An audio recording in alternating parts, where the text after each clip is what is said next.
Kalau dibandingkan dengan pendapatan anggota kepolisian berpangkat bribda misalnya, dengan negara-negara tetangga kita, katakanlah misalnya Malaysia, Filipina, ya, Brunei, itu paling rendah sekali, Pak. Mereka hanya mendapatkan take home pay itu 4 juta sekian per bulan. Dibandingkan katakanlah negara Singapura sampai 44 juta, itu pangkat yang sama. Brunei 33 juta, lalu kemudian Malaysia 11, sekian juta, dan Filipina 12.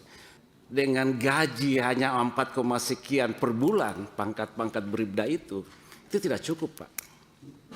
Sehingga potensi untuk adanya katakanlah misalnya melakukan hal-hal di luar ya dari tugas-tugas pokoknya itu sangat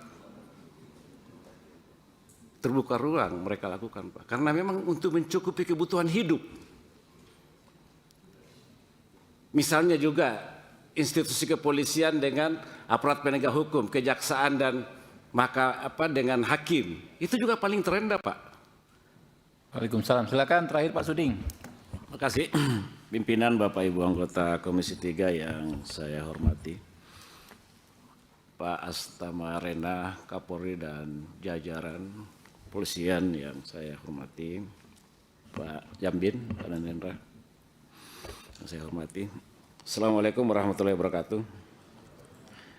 Ya, pertama menghargai paparan yang disampaikan oleh masing-masing mitra tadi, baik dari kepolisian dan kejaksaan, dan saya memahami betul ya tentang kebutuhan anggaran di dua institusi mitra kerja Komisi 3 ini.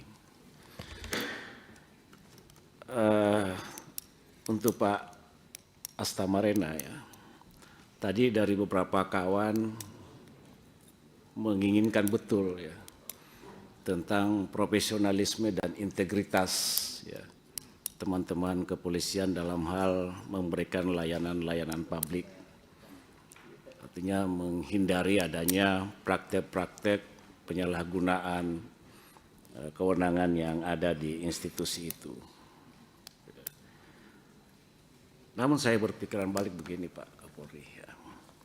Untuk mencapai efektivitas dan reformasi di institusi kepolisian ya, secara optimal, memang perlu ada perbaikan dari struktur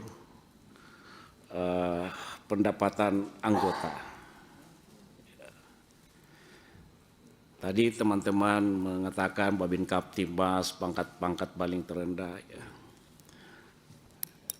Kalau dibandingkan dengan pendapatan anggota kepolisian berpangkat bribda misalnya, dengan negara-negara tetangga kita, katakanlah misalnya Malaysia, Filipina, ya, Brunei, itu paling rendah sekali, Pak. Mereka hanya mendapatkan take home pay itu 4 juta sekian per bulan.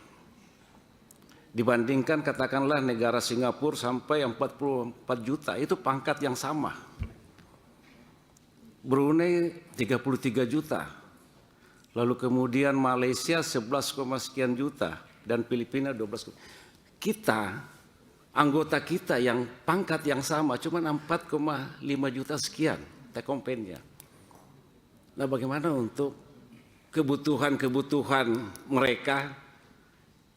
Dan itu memang kalau kita lihat ya, kebutuhan anggota kita di bawah dengan gaji hanya 4, sekian per bulan, pangkat-pangkat bribda itu tidak cukup, Pak. Sehingga potensi untuk adanya katakanlah misalnya melakukan hal-hal di luar ya dari tugas-tugas pokoknya itu sangat terbuka ruang mereka lakukan, Pak. Karena memang untuk mencukupi kebutuhan hidup. Misalnya juga institusi kepolisian dengan aparat penegak hukum, kejaksaan dan dengan hakim, itu juga paling terendah, Pak. Kalau misalnya pangkat Ibda misalnya, pangkat golongan 3A di Mahkamah Agung, lalu kemudian di Jaksa golongan 3A, lalu kemudian di Polisian pangkat Ibda, itu juga rendah. Kalau di kawan-kawan di kepolisian ini pangkat Inspektur 2 itu hanya 8, sekian juta kalau tidak salah, take home pay-nya. Di Kejaksaan 11, sekian juta. Di Mahkamah Agung itu 27, sekian juta. Itu paling rendah. Nah, ini menurut saya bahwa harus dilakukan suatu reformasi, ya, dalam hal memberikan pendapatan bagi anggota-anggota di institusi kepolisian untuk menghindari, sekali lagi saya katakan, untuk menghindari katakanlah penyalahgunaan seperti yang selama ini kita dengarkan, ya, terjadi suap menyuap, terjadi karena kebutuhan, Pak. Boleh jadi kawan-kawan yang ada di Jakarta sini, ya katakanlah kawan-kawan di sini, ya kehidupannya cukup baik, tapi coba lihat di daerah, Pak. Anggota-anggota polisi kita yang pangkat bribda, yang pangkat di paling bawah itu sangat susah, Pak. Nah, untuk itu saya mengajak Pak Wahyu, coba dipikirkan ini. Lakukan reformasi yang baik dalam konteks untuk penataan birokrasi supaya optimal berkaitan dengan pendapatan anggota. Itu satu. Yang kedua, saya mendukung, ya, institusi kepolisian mengambil bagian dalam konteks ketahanan pangan. Apalagi cita-cita Pak Kapolri bulan September ini akan panen 7, sekian juta ton jagung. Saya mendukung sepenuhnya itu. Tapi saya ingatkan, Pak, supaya tugas-tugas utama kepolisian itu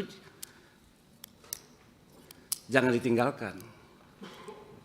Harkantipmas memberikan pelayanan terhadap masyarakat dan sebagainya. Sehingga banyak kejadian-kejadian yang terjadi, ya, katakanlah misalnya di NPT, di daerah-daerah mana dan sebagainya itu, jangan sampai itu terlupakan. Karena ini menyangkut masalah citra, menyangkut masalah profesionalisme institusi kepolisian. Jangan sampai ada kesan nanti bahwa polisi tidak mampu lagi melaksanakan tugas-tugas utamanya sehingga diambil alih oleh institusi lain. Ya, misalnya baru-baru ini teman-teman dari TNI sudah melakukan penangkapan terhadap para pelaku-pelaku narkoba. Lalu kemudian diserahkan kepada institusi kepolisian. Terjadi pembakaran mobil ke institusi kepolisian kemarin, diambil alih oleh pihak TNI. Nah, jangan sampai ini terjadi. Ya. Mendukung dalam konteks ketahanan pangan, mengambil bagian dalam program itu, tapi tugas utama jangan dilupakan. Itu titipan saya, Pak Wahyu. Lalu kemudian untuk kejaksaan, ya kita semua tahu bahwa cukup banyak kasus-kasus besar yang diungkap oleh pihak kejaksaan selama ini dengan nilai kerugian yang fantastis, ya, bahkan ditampilkan dan sebagainya. Cuman memang juga masyarakat mempertanyakan, Pak, kerugian negara yang selama ini disampaikan itu sudah berapa yang disetor ke negara? Itu kan juga harus transparan gitu loh. Proses penyitaannya bagaimana, berapa yang disita, lalu kemudian berapa yang dipublikasikan juga harus jelas supaya tidak menghindari sakwa sangkah gitu loh. Kemarin ada muncul di berita, ya kan, sekian, bahkan ada dari pihak keluarga tersangka keberatan karena jumlah yang disita tidak sama dengan apa yang dipublikasikan. Dan untuk menghindari itu, Pak, mekanisme ini juga harus jelas di institusi kejaksaan. Ya kan. Saya kira itu pimpinan. Makasih. Assalamualaikum warahmatullahi wabarakatuh.